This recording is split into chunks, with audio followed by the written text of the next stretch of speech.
दोस्तों 4 जून के बाद न जाने ऐसा क्या हो गया है कि अब भारतीय जनता पार्टी और उसके तमाम नेता चुनाव के नाम से डरने लगे हैं। खुद प्रधानमंत्री नरेंद्र मोदी भी अब इलेक्शन की बातें सोच समझ कर करते हैं। 4 जून को सिर्फ बीजेपी को बहुमत नहीं मिला, उसका इतना डर बीजेपी के अंदर बैठ गया है कि अब वो चुनावों में जाने से घबराने लगी है। दोस्तों काफी लंबे वक्त से पूरा देश ये सुनता चला आ रहा था कि 4 राज्यों में विधानसभा चुनाव होना है, महाराष्ट्र, झारखंड, जम्मू कश्मीर और हरियाणा। लेकिन जब चुनाव की तारीखों का ऐलान होता है तो सिर्फ 2 राज्यों में चुनाव की तारीखों का ऐलान हुआ, हरियाणा और जम्मू कश्मीर। महाराष्ट्र में चुनाव कराने में भारतीय जनता पार्टी की हालत पतली हो गई। अब दोस्तों मैं आपको एक बयान सुनाऊंगा और आपको यह भी बताऊंगा कि आखिर प्रधानमंत्री नरेंद्र मोदी के इस बयान की कोई भी वक़्त नहीं रह गई है। वो नरेंद्र मोदी जो पिछले 10 सालों में जो कह देते थे वो पत्थर की लकीर होती थी, जो सोच लेते थे वही इस देश में होता था, जो ख्याल नरेंद्र मोदी के मन में आ जाता था उसको धरातल पर उतारना पूरी सरकार और पूरी मशीनरी की कोशिश हो जाती थी। लेकिन आखिर ऐसा क्या हो गया कि नरेंद्र मोदी की बात को भी कोई इंपॉर्टेंस नहीं दी जा रही। दोस्तों 15 अगस्त का मौका था, लाल किले से प्रधानमंत्री नरेंद्र मोदी भाषण दे रहे थे। अपने भाषण के आखिरी हिस्से में पहुंचते पहुंचते नरेंद्र मोदी ने एक बार फिर कह दिया, वन नेशन वन इलेक्शन, यानी देश को वन नेशन वन इलेक्शन की जरूरत है। हमारा देश चुनावों में उलझा रहता है। सबसे पहले आप नरेंद्र मोदी की बात सुनिए और उसके बाद मैं आपको सबूतों के साथ बताऊंगा कि आखिर प्रधानमंत्री के दावे की पोल कैसे खुल गई। देश ने बार बार चुनाव इस देश की प्रगति में रुकावट बन रहे हैं, गतिरोध पैदा कर रहे हैं। आज कोई भी योजना को चुनाव के साथ जोड़ देना आसान हो गया है, क्योंकि हर 3 महीने 6 महीने कहीं न कहीं चुनाव चल रहा है। कोई भी योजना जाहिर करोगे आप तो मीडिया में देखेंगे, चुनाव आया तो फलाना हो गया, चुनाव आया तो फलाना हो गया। हर काम को चुनाव के रंग से रंग दिया गया है और इसलिए देश में व्यापक चर्चा हुई है। सभी राजनीतिक दलों ने अपने विचार रखे हैं। एक कमेटी ने बहुत बढ़िया अपना रिपोर्ट तैयार किया है। वन नेशन वन इलेक्शन के लिए देश को आगे आना होगा। मैं लाल किले से तिरंगे की साक्षी में देश के राजनीतिक दलों से आग्रह करता हूं, देश के संविधान को समझने वाले लोगों से आग्रह करता हूं कि भारत की प्रगति के लिए, भारत के संसाधनों का सर्वाधिक उपयोग जन सामान्य के लिए हो, उसके लिए वन नेशन वन इलेक्शन के सपने को साकार करने के लिए हमें आगे आना चाहिए। दोस्तों प्रधानमंत्री 15 अगस्त को साफ तौर पर यह कहते हैं कि देश में वन नेशन वन इलेक्शन होना चाहिए और उसके 24 घंटे बाद एक प्रेस कॉन्फ्रेंस में चुनाव आयोग हरियाणा और जम्मू कश्मीर की चुनाव तारीखों का ऐलान कर देता है।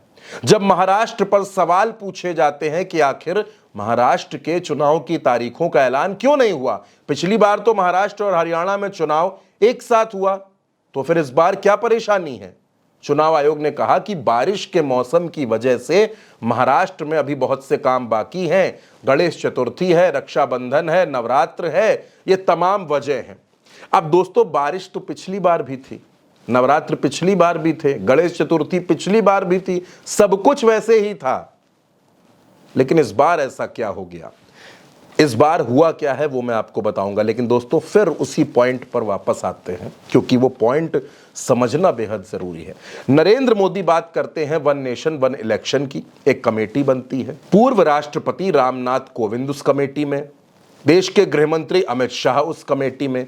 यह कमेटी लगातार कई बैठकें करती है, अपनी रिपोर्ट तैयार करती है और वन नेशन वन इलेक्शन पर अपनी रिपोर्ट राष्ट्रपति द्रौपदी मुर्मू को 5 महीने पहले ही सबमिट कर देती है, अपनी रिपोर्ट सौंप देती है और बताती है कि चुनाव कैसे होना चाहिए, वन नेशन वन इलेक्शन तमाम फॉर्मूले देती है। एक तरफ तो Narendra Modi one nation one election की बातें करते हैं और 4 राज्यों में एक साथ चुनाव कराने में चुनाव आयोग की हालत खराब हो जाती है। वो 4 तो छोड़ दीजिए, 3 राज्यों में चुनाव नहीं करा पाता, सिर्फ 2 राज्यों में चुनाव की बात करता है, हरियाणा और जम्मू कश्मीर में। अब ये बात हो गई वन नेशन वन इलेक्शन के पहलू से। अब बात भारतीय जनता पार्टी के पहलू से, गुजरात लॉबी के पहलू से, आखिर डर कहां पर है? दोस्तों, भारतीय जनता पार्टी ने और भारतीय जनता पार्टी के चाणक्य यानी अमित शाह ने महाराष्ट्र में ढेरों सर्वे करा डाले। तकरीबन 4 से 5 survey report Bharatiya Janata party के खिलाफ हैं। वो ये बताती हैं कि अगर आज की तारीख में चुनाव हो जाए तो अलायंस होने के बावजूद बीजेपी 55 सीटों पर सिमट सकती है। और अपने इसी डर की वजह से दोस्तों महाराष्ट्र में बीएमसी के चुनाव लगातार टाले जा रहे हैं, स्थानीय निकाय के चुनाव लगातार टाले जा रहे हैं। अजीत पवार लगातार डामाडोल स्थिति में हैं, उनकी नाराजगी खुल के सामने आ रही है। अजीत पवार कहते हैं कि बहन के सामने अपनी पत्नी को चुनाव लड़ाना उनकी गलती थी। अजीत पवार कहते हैं कि वो अब चुनाव लड़ने की इच्छा नहीं रखते हैं। अजीत पवार देश में जातिगत जनगणना की वकालत करते हैं और अजीत पवार के सुर ये बताते हैं कि वो चाचा के प्रति एक बार फिर से आकर्षित होते जा रहे हैं और ये बीजेपी के लिए बड़ी टेंशन है। बीजेपी जानती है कि देवेंद्र फडणवीस के चेहरे के सहारे महाराष्ट्र की कुर्सी हासिल नहीं हो सकती और इसीलिए बीजेपी महाराष्ट्र के चुनाव को चाहती है जितना आगे बढ़ जाए उतना आगे बढ़ाया जाए। कहा यह भी जाता है कि अमित शाह के ऊपर ज्यादा जिम्मेदारी आ जाएगी। 4 राज्यों में चुनाव कैसे मैनेज होगा? अब मैनेज करने के भी अपने अपने मतलब हैं दोस्तों, वो आप भी ज्यादा बेहतर समझते हैं। महाराष्ट्र, हरियाणा, झारखंड, जम्मू कश्मीर, अचानक 4 राज्यों का चुनाव अगर सिर पर आ जाएगा तो अभी अभी जो हार मिली है लोकसभा चुनाव में, जिसके गम में भारतीय जनता पार्टी का हर नेता है, वो इन 4 राज्यों के चुनाव में क्या कर पाएगा। इसीलिए किश्तों में, इंस्टॉलमेंट्स में चुनाव कराए जा रहे हैं ताकि किसी तरीके से जो हार होगी उससे बचा जा सके।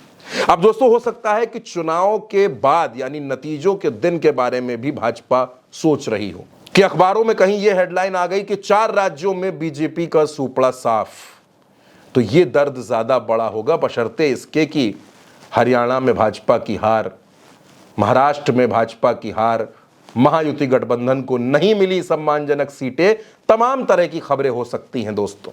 और इसी वजह से यह डर है।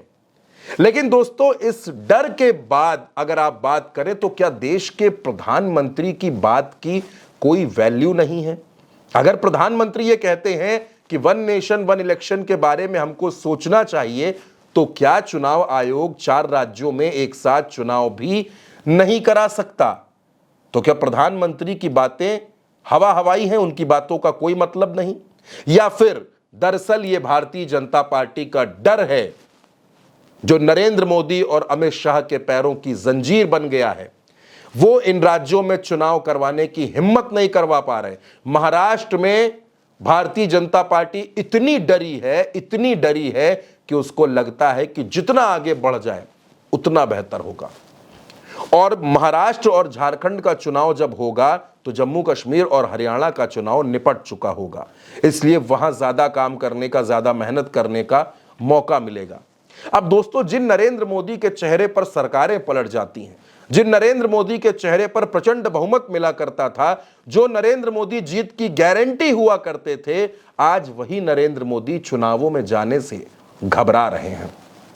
अब दोस्तों, इन 4 राज्यों के चुनाव परिणामों में क्या कुछ होगा वो आने वाली तारीखें बताएंगी, लेकिन फिलहाल यह समझ आता है कि 4 जून के बाद से नरेंद्र मोदी कमजोर हुए हैं, बेहद कमजोर हुए हैं और इतने कमजोर हुए हैं कि अब उनकी बातें भी बड़ी हल्की हो गई हैं, उनकी बातों को भी इंपॉर्टेंस नहीं मिल रही है।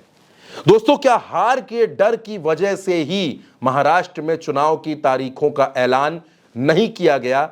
इस खबर पर, इस वीडियो पर आपकी जो भी राय हो, अपनी राय हमें कमेंट बॉक्स में जरूर भेजिएगा। चैनल को सब्सक्राइब जरूर करिएगा और इस वीडियो को लाइक और शेयर भी करें, कमेंट करें। धन्यवाद।